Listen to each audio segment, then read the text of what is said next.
Le 28 janvier dernier, Jean-Luc Reichmann a dévoilé le nom du téléspectateur tiré au sort pour remporter la même vitrine gagnée par Nicolas, le nouveau champion des 12 coups de midi.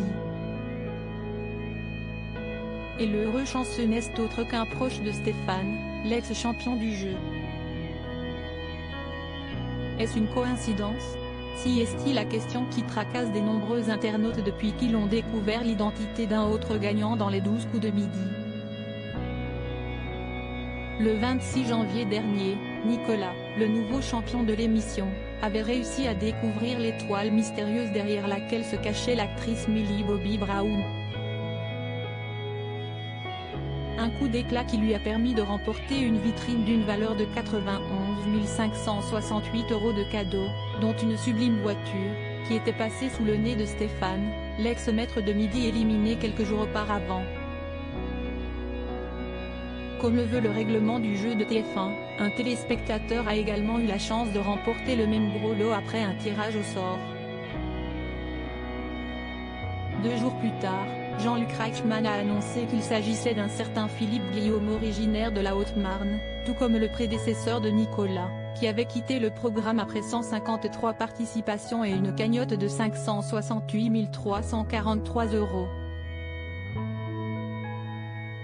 La victoire d'un proche de Stéphane trouble les internautes. Le journal de la Haute-Marne a même révélé que le vainqueur de la vitrine avait un lien très étroit avec l'ancien maître de midi.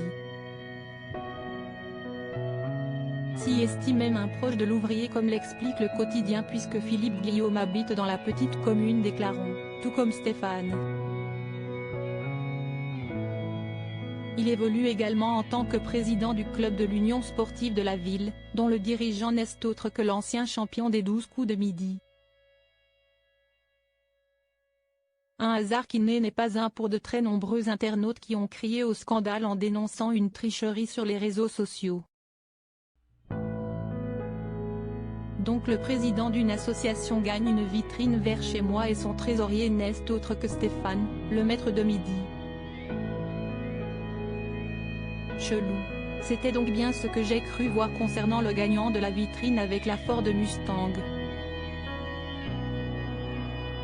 Si ce que vous dites est vrai, si est-il grave?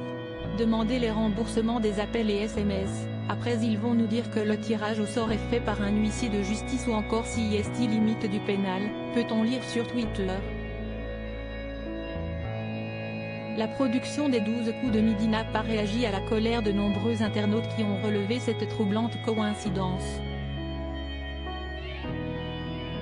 Une chose est certaine, les habitants d'Éclaron ont visiblement beaucoup de chance au jeu.